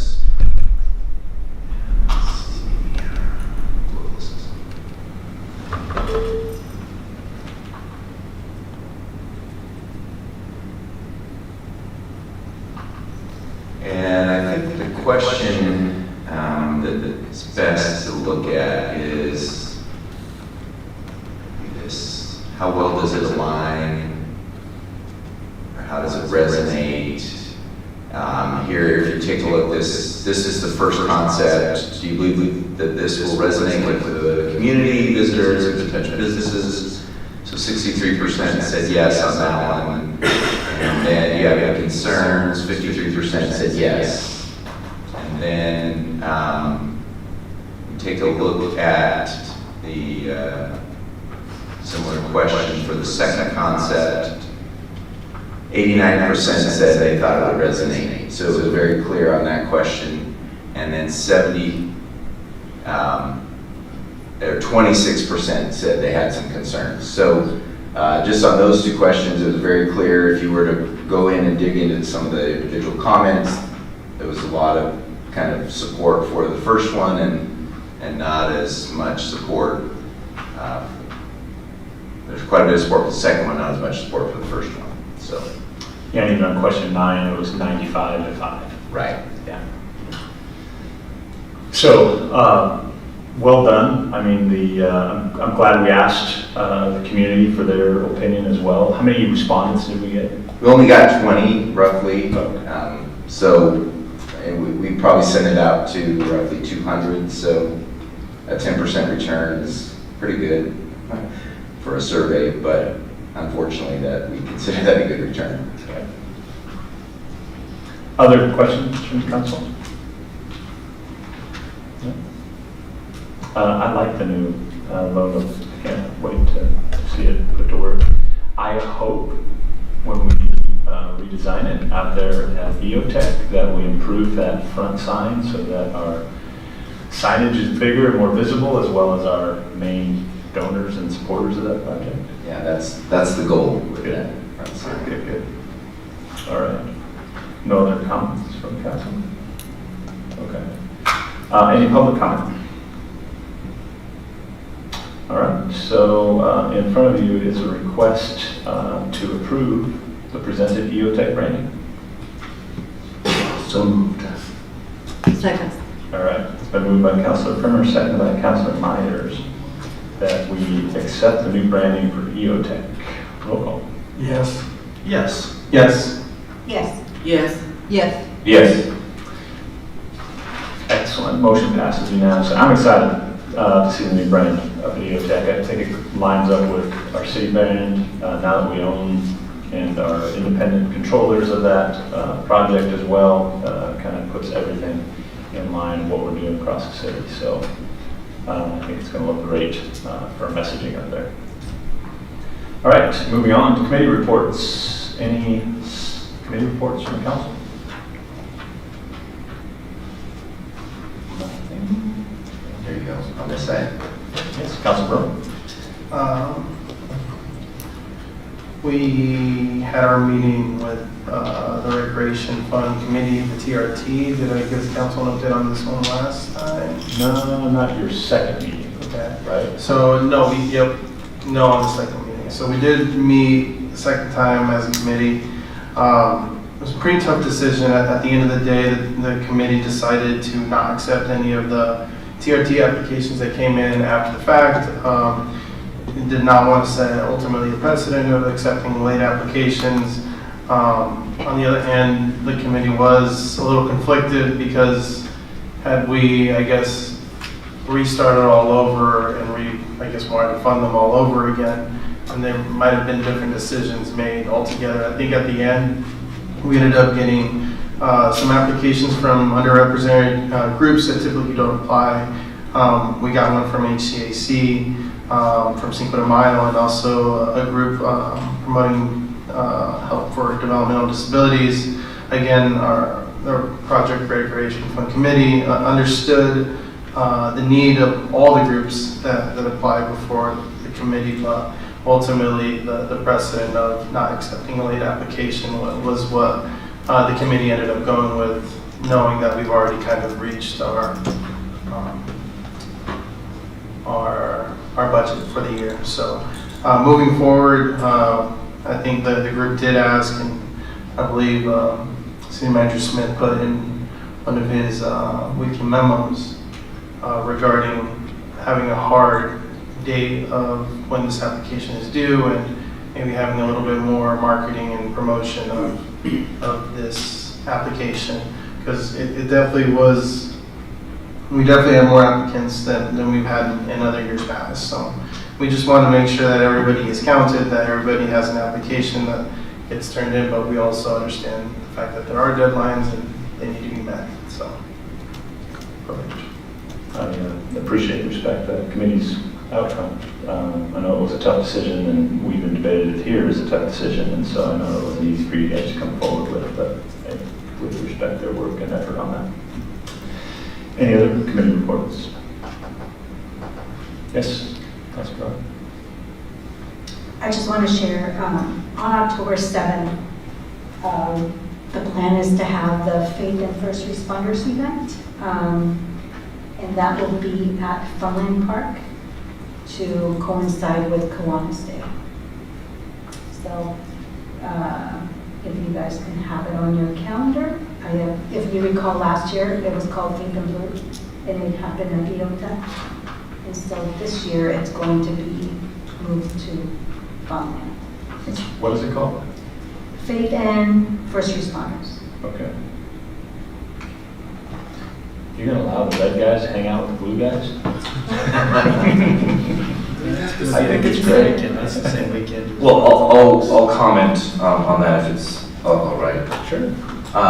It's also, like she said, tied in with Kiwanis Kids Day, Okay. which we are tying in for an event that Kiwanis does every year, but we always have all of those departments out there. So we're kind of joining together to make it a community event. We'll have free entertainment and programs and bounce houses and dunk tanks and things for the kids to engage in, and we invite sponsors and vendors and things like that out there as well. So it'll be a big community event. Okay, October 7th. Correct. What time does it start? 11, I think. Ish, when we normally do it, yeah. I think 11 to 3, I think, is when we normally do it. More to come. All right, we'll do that. Other committee reports, Mr. Hardin? You want me to do it? Yes, I'm Okay. drinking from all right. A lot going on in the Public Infrastructure Committee. Big Amazon development property going on the south side of town, and so we talked through some different phasing of the water that's going in there so that they'll be up and running in September, that they'll have potable water to that site then, and then going out soon for phase 2 of that water line so that they'll be able to run non-potable water out there, so an additional line from the regional water system.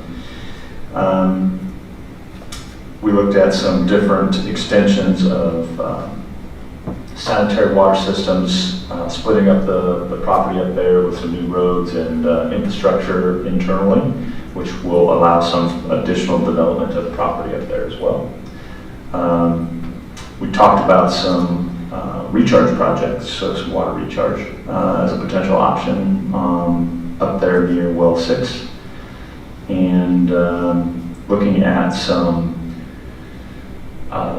agreements on wastewater acceptance policy. We don't really have great wastewater acceptance policies or costs outlined, so what does that look like as we're getting more industrial partners that are producing waste, and what those costs should entail.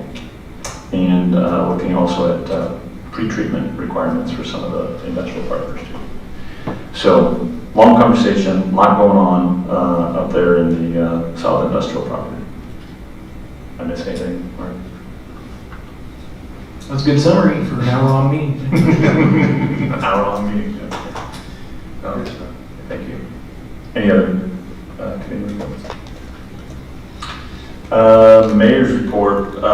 Thank you for all of you that participated in National Night Out last week. It was a fun event, great turnout. Connie Ferrante can bring all people to her yard for ice cream social. She had a good turnout, and it was great to see a lot of you there, so thank you for that. It's always a fun event to get out and celebrate our community as well as public safety, and have fire and police there. Thank you, Chief, for making sure our officers were present, and thank you, Chief Stanton, who's not here, but for having the fire truck. He actually drove the fire truck this year. Yes, he did. He doesn't usually drive the fire truck, so it's good to have him out driving the truck. As you heard earlier, I was at a oil main conference meeting last Thursday, Friday, part of Saturday. And so great conversations around the state. We're all looking at some challenges facing us with homelessness and how each of our communities is managing that. We'll continue to look at that and look for solutions and learn from opportunities that are being successful in other communities. The other conversation is revenue. We're all looking at revenue options. We had several speakers that are looking at different revenue options. I thank the city of Salem for throwing an air balloon out there for us with the payroll tax, and seeing that one got shot down quickly. But I think it did draw some attention to the challenges that all of our cities are facing. And it did bring highlight to how we are going to manage and face declining budgets and the services that our constituents are requesting of us. And so looking at different financial options across the state. So it was an interesting conversation.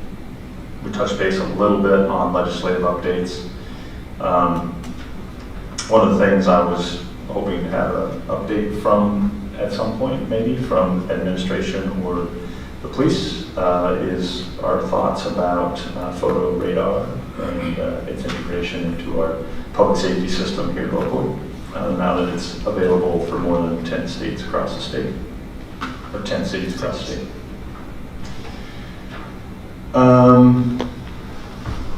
Want to say thank you to Al and your crew up there at EOTech. Facility looked amazing. Wasn't so sure it was going to be there a month ago, but by the time the event got here, you guys did an amazing job, got it up and running, and I think attendance numbers were through the roof. I can't wait to hear those, both at the rodeo and the fair. Concerts, I think, were pretty much sold out every night. Food, I talked to one food person today, and she said, we bought enough food, the same quantity of food that we bought for the entire rodeo last year. She worked at the wrestling booth at the rodeo. They sold it out the first night and had to go back and purchase more every additional night, same sort of quantity. In fact, they had to have Burns come and open Saturday morning so they could get more food. Yeah, so big sales up there. The auction, the kids' auction went for $1.25 million this year. They sold one cow for $12 a pound. That's a $16,000 cow. Wow. So this community just steps up, never amazes me, ceases to me. So, yeah. So, thank you for the community for stepping up and coming out for the event. I think Mother Nature cooperated this year and we had some better weather, and so it was easier for people to get out. The parking was full. Police and sheriff and all the public safety officers that were there. Saw some state guys as well. Made sure people got in and out safe. I'm not aware of any catastrophes or any situations that happened that were significant other than typical stuff that happens in large venues. But it was another wonderful event. So I want to thank the Farm City Pro Rodeo Board and the Umatilla County Fair Board and all those volunteers. It takes hundreds of volunteers from the community to make an event like that happen. So thank you to all the organizations that made it go off, because it was a well done event, very well attended. That's all I got. Councilman? I too worked the fair all last week, and the people that we had, the people that we served out there were, for the most part, it was pretty well attended, pretty well. It was not a problem-filled environment. There were some hiccups here and there. As you're speaking to the food, there was actually one less food vendor over on the rodeo side, and its presence was definitely felt, which is probably one of the reasons why some of the people said to go back for more. But we had, I had law enforcement people from as far away as Mount Airy County coming over to assist us with what we were doing. We had people from all over the area coming in and assisting with it. It was very well taken care of, and the facilities were fantastic. Al, you done good. So, but beyond that, there was a lot of good things happened. We only had a few issues, but those are pretty much all worked out. So, others? Yes, Councilman. I wanted to bring up an item of interest that maybe we can talk about down the road a piece. And this is out of Washington State. I thought it was pretty good, dealing with the high cost of rent. And what they did was they did a ordinance to cap late fees at 1.5% a month with a maximum limit of $75 a month, and it required to give a 6 months notice for all rent increases. And then there are a few other things that they did in order to help with the rising costs. And so since this is starting to happen here, I've had people complain to me about how high rent is, and I let them know this is a capitalistic country and there is nothing we could do really about it. But when I saw this, I thought this was really awesome to be able to help out. He's even have one here where you can evict children and educators during the school year. But this is something I think we continue to look at everything and, you know, adopt it to our area. And I'm hoping that there's interest of looking at that. Thank you. You know, as we look at cost to control, you know, how we purchase and provide housing locally, that's all part of the picture. And you know, we can continue to have those conversations of how we make housing affordable. Others? Councilor Myers. We need to thank Lily and Crystal for all the hard work that they had to do on the fair parade. Thank you, Lily. Got everything set up and. Did you run out of candy? No. We had almost exactly the right amount. Shorten it up this year. But then again, we had Roy handcuffed with one hand. I started slowing down. I was throwing one at a time. Very good. Thank you, Lily. Couple cheers up this time. Councilor McCarthy. Thank you. I just want to also kind of echo what other councilors and the mayor have said about the fair. Of course, I was also out there every day for the station and other things.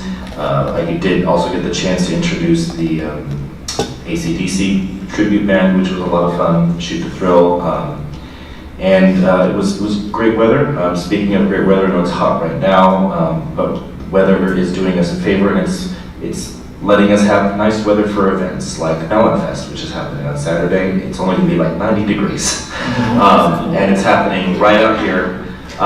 There'll be Downtown District in partnership with the City of Hermiston Parks and Rec and various other local businesses. I know the radio station will bring out the money machine. I'll be participating in the bathtub races, so I hope you all will come out to see that. We have team shirts and everything. Watermelon costume contest, which I'll be helping out with, and I think instead of a seed spinning contest this year, it's a watermelon eating contest. So that'll be fun, and we'll have live music activities for kids all up and down Main Street as well. And it's a free event, so I believe it's radio music starts at 8. I think there's a Rotary is also maybe serving breakfast, and then the main event's 9 to 3 on Festival in Main Street. Oh, and then also I noticed this morning, I wasn't sure if you were planning on talking about this. I noticed today on the City of Hermiston Facebook page, we have a variety of items up for auction on Unisibid from old, not surplus office furniture that we're not using anymore, and that's available for purchase. Okay, right now. Thank you. So Melon Fest Saturday. Yep. 8 a.m. Rotary serving breakfast? No. No breakfast this year. Sorry. Who's the president of Rotary?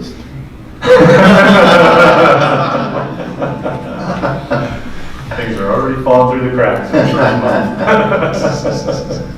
All right, so it starts 9 to 3. Music starts at 8, and the activities start at 9. Right. Perfect.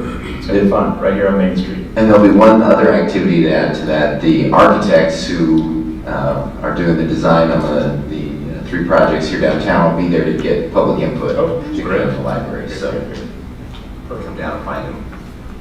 Other council reports? Yeah, Councilor Brown.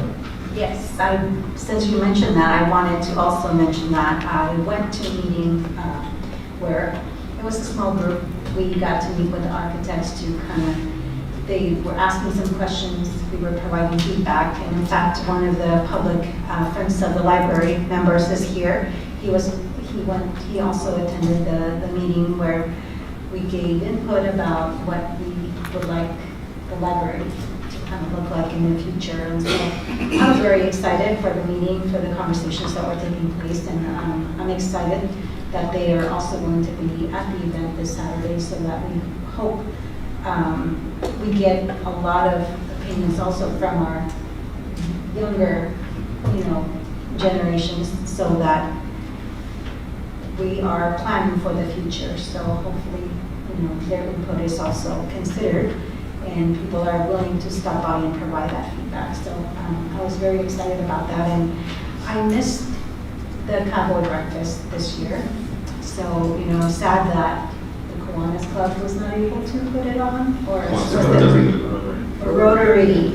He didn't want Kiwanis to get the bad name over there. As a habit, we try not to cook things, and that way we can never do that. So I missed it this year. Yeah, we had a lot of discussion about how things have shifted with, the cowboy breakfast, and it's not really that. And so we're kind of having an internal discussion about what other things could we do and how can we do that. And there's some members of the club who, may want to step forward and take that on in the future, but we didn't have the resources to do that at this point. I also want to thank the fire department. They have had a busy fire season, and I'm very grateful for the work that they were able to do. I had no idea that after a fire, they actually stick around to prevent from the fire to restart. Like the one from down the block here, the fire occurred on a Sunday. They were there until Tuesday, monitoring, for any existing fires or ones that may go back again. So my hat goes off to our staff, to the staff that work long hours to keep us safe, to, like in this occasion, to prevent other businesses from also getting affected by the fire. So sad, that it happened with one of the businesses, but I'm glad that it was mitigated so that it wouldn't actually bring, the whole building down. So thank you, fire department, and thank you also to the police department, all of the volunteers that made the fair such a huge success. It brought a lot of people into our community, and I'm very grateful for, the work that has been done. And thank you, Lily, and the other staff members that are also helping with the city picnic. Thank you for that. I appreciate it. So, Ms. Smith, that design opportunity for public input, how long is that going on? I'm not 100% sure that they'll be there all day, but I know they'll be there most of the day. I mean, is that the only time they're going to do public input, or is there another opportunity? So we did, the first public input was what Councilor Duran described as kind of stakeholder groups. So we had a meeting with the senior center, we had a meeting with kind of library stakeholders, those types of things. And then this is kind of the main public input, and we limited that just because, trying to balance costs versus seeking public input. So it is the only other public opportunity. It would be nice if we, since school's starting up next month, if we could get, a selection of either youth advisors or, kids from the school or something as far as public input. We can see if we could do that via Zoom or other things if we have that opportunity. All right. Any other council reports? Can I just add up, that just reminded me of one thing, that during Mountain Fest, I know many would be interested, Stepping Stones will also have a booth out there educating people on the progress for Project Path. Excellent, excellent. What is our next update from Pat? It's got to be coming up here pretty soon. Yeah, I think probably September, Okay. if I'm thinking through the time. I remember right. The intent was to be in sometime in September, right? Okay. All right. No youth advisors this evening, so Ms. Smith. Yeah, so one item was brought up. The city picnic will be this Thursday at 5:30 pool, so please come and enjoy. Also, based on the email that you sent, I want to let all of the council know that the know before email that you got about cybersecurity training, it's real.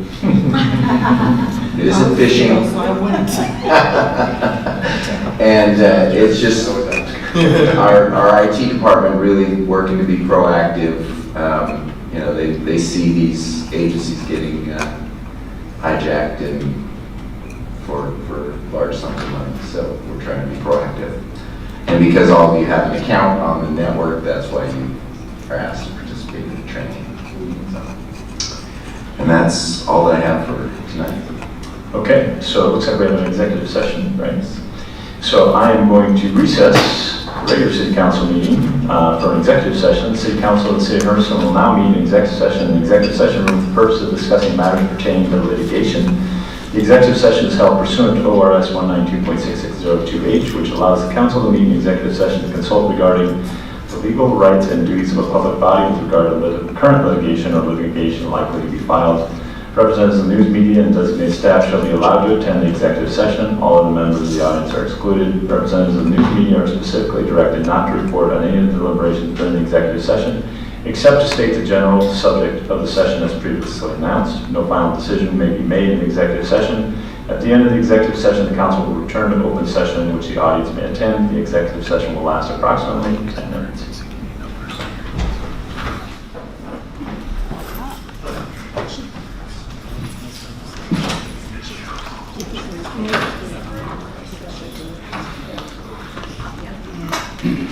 Let me check with the first student, but I'm only like 98% sure that.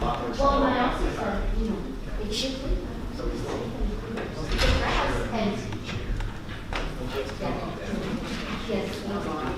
All right, we are going to reconvene the Hermiston City Council meeting.